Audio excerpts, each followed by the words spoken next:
하늘과 바람과 별과 씨. 동주. 정병욱 형 앞에 윤동주 정.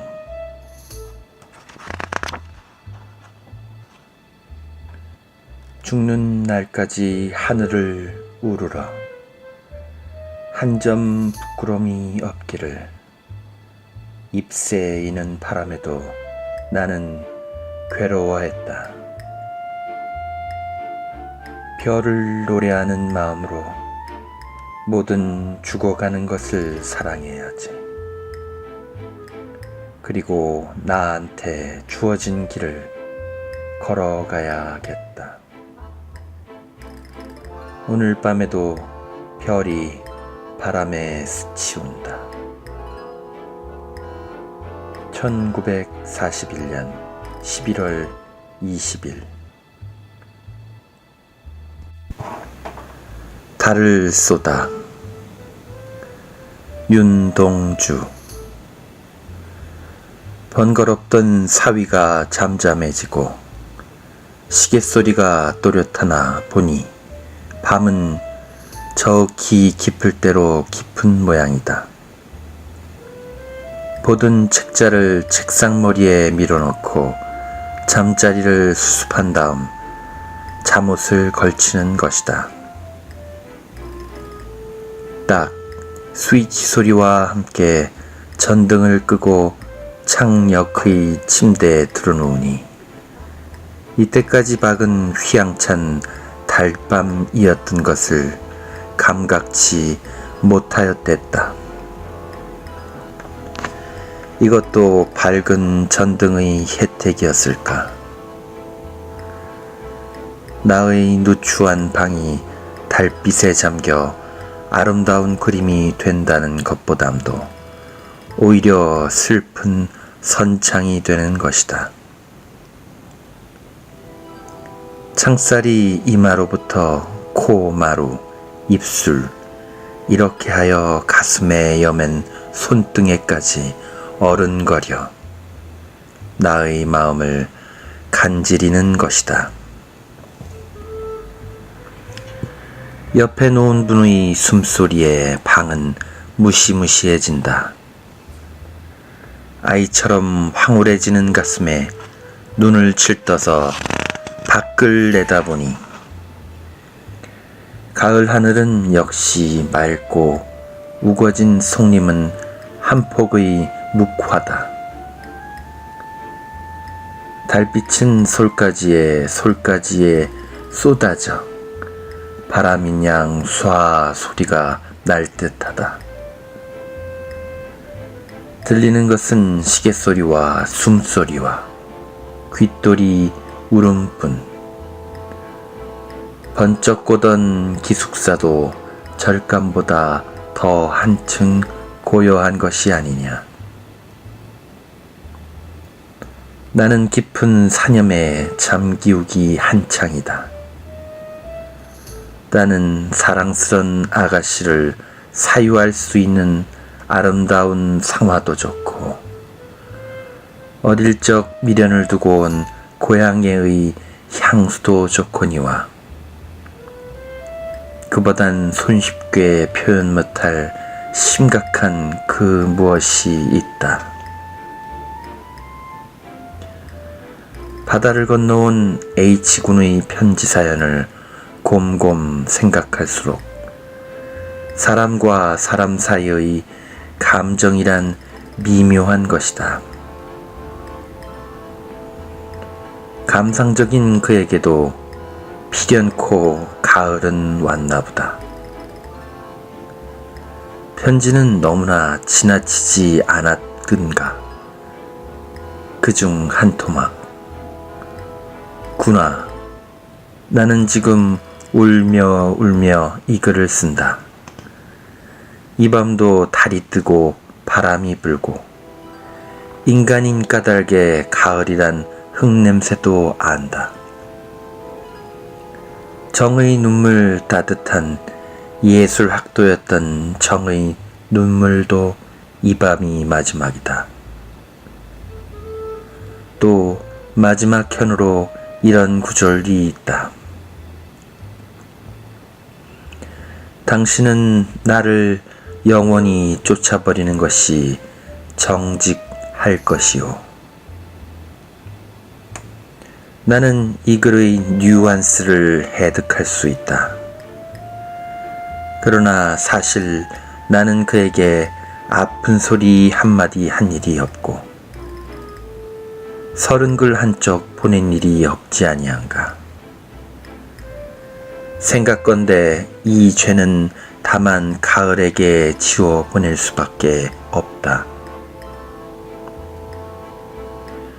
홍한 선생으로 이런 단안을 나리는 것은 외람한 일이나 동물한 한낱 괴로운 존재여 우정이란 진정코 위트럽은 잔에 떠놓은 물이다. 이 말을 반대할 자 누구랴. 그러나 지기 하나 얻기 힘든다 하거늘 알뜰한 동무 하나 잃어버린다는 것에 살을 베어내는 아픔이다. 나는 나를 정원에서 발견하고 창을 넘어 나왔다든가 방문을 열고 나왔다든가 뭐 나왔느냐 하는 어리석은 생각에 두뇌를 괴롭히게 할 필요는 없는 것이다. 다만 귀뚜라미 울음에도 수집어지는 코스모스 앞에 그 기 서서 닥터 빌링스의 동상 그림자처럼 슬퍼지면 그만이다. 나는 이 마음을 아무에게나 전가시킬 심보는 없다. 옷깃은 민감이어서 달빛에도 싸늘이 추워지고 가을 이슬이란 선뜩선뜩하여서 30 사나이의 눈물인 것이다. 발걸음은 몸뚱이를 옮겨 못가에 세워줄 때 못 속에도 역시 가을이었고 삼경이었고 나무가 있고 달이 있다. 달이 있고 그 찰나가 가을이 원망스럽고 달이 미워진다. 더듬어 돌을 찾아 달을 향하여 죽으라고 팔매질을 하였다. 통쾌. 달은 산산이 부러지고 말렸다. 그러나 놀랐던 물결이 자저들을 오래 잔어 달은 도로 살아난 것이 아니냐. 문득 하늘을 쳐다보니 얄미운 달은 머리 위에서 빈정대는 것을. 나는 꼿꼿한 나뭇가를 고나 띠를 재서 줄을 메워 훌륭한 활을 만들었다. 그리고 좀 탄탄한 갈대로 활살을 삼아 무사의 마음을 먹고 달을 쏘다. 1938년 10월 투고 1939년 1월 조선일보 학생란 발표.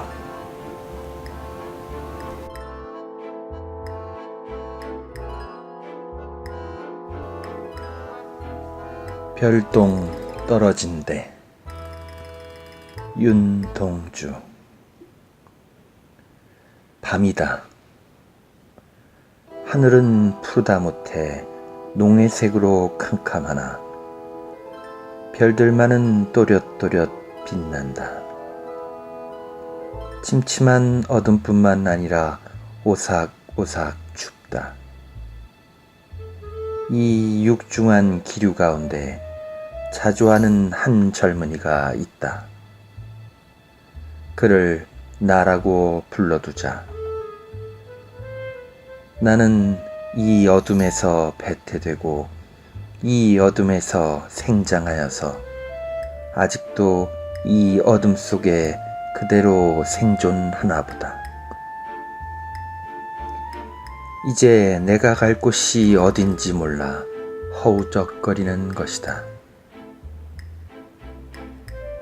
하기는 나는 세기의 초점인 듯 초췌하다.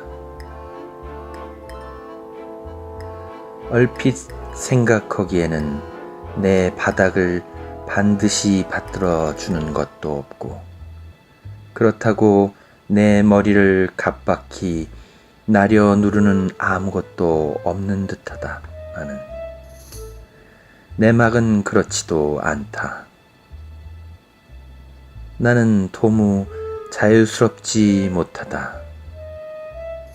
다만 나는 없는 듯 있는 하루살이처럼 허공에 부유하는 한 점에 지나지 않는다. 이것이 하루살이처럼 경쾌하다면 마침 다행할 것인데 그렇지를 못하구나.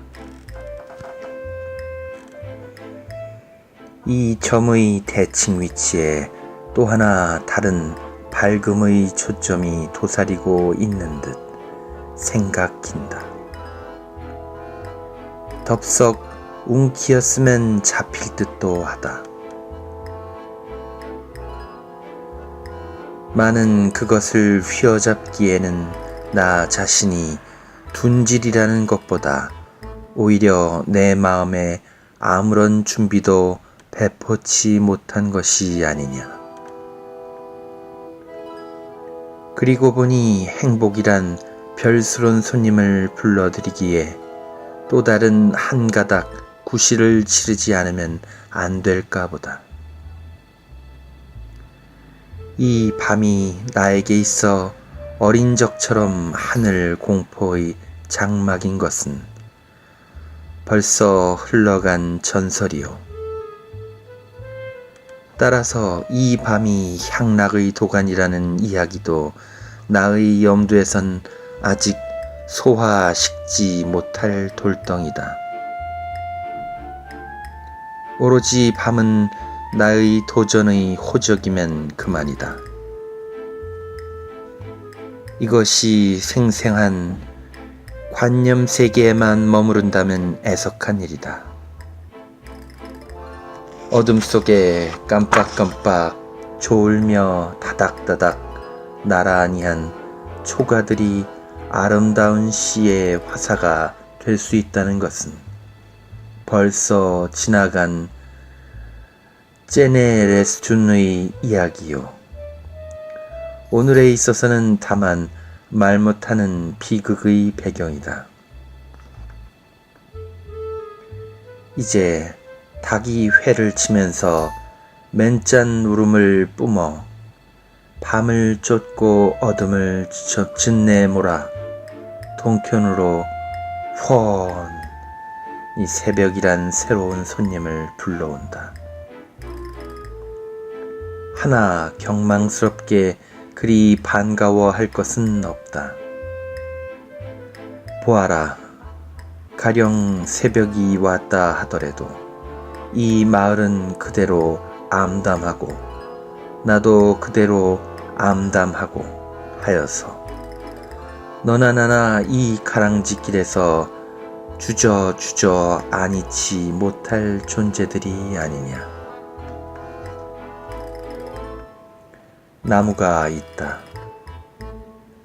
그는 나의 오란 리우시오 벗이다. 그렇다고 그와 내가 성격이나 환경이나 생활이 공통한 데 있어서가 아니다. 말하자면 극단과 극단 사이에도 애정이 관통할 수 있다는 것은 기적적인 교분의 한 표본에 지나지 못할 것이다. 나는 처음 그를 불행한 존재로 가소롭게 여겼다. 그의 앞에 설 때 슬퍼지고 측은한 마음이 앞을 가리곤 하였다. 많은 오늘 돌이켜 생각컨대 나무처럼 행복한 생물은 다시 없을 듯하다. 구둠에는 이리 비길 데 없는 바위에도 그리 탐탁치는 못할 망정. 자양분이 있다 하거늘 어디로 간들 생의 뿌리를 박지 못하며 어디로 간들 생활에 불평이 있을 소냐. 칙칙하면 솔솔 솔바람이 불어오고 심심하면 새가 와서 노래를 부르고 촐촐하면 한 줄기 비가 오고 밤이면 수많은 별들과 오손도손 이야기할 수 있고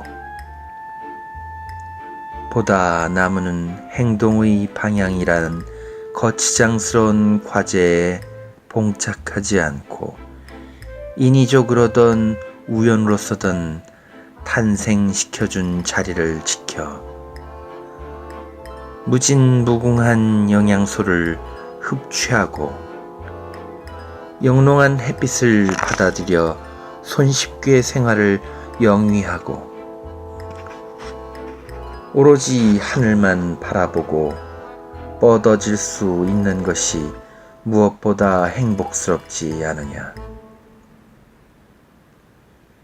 이 밤도 과제를 풀지 못하여 안타까운 나의 마음에 나무의 마음이 점점 올라오는 듯하고 행동할 수 있는 자랑을 자랑치 못하매 뼈저리는 듯 하나 나의 젊은 선배의 웅변이 왈 선배도 믿지 못할 것이라니 그러면 영리한 나무에게 나의 방향을 물어야 할 것인가? 어디로 가야 하느냐? 동이 어디냐? 서가 어디냐? 남이 어디냐? 북이 어디냐? 알아, 저 별이 번쩍 흐른다. 별똥 떨어진 데가 내가 갈 곳인가 보다. 하면 별똥아, 꼭 떨어져야 할 곳에 떨어져야 한다.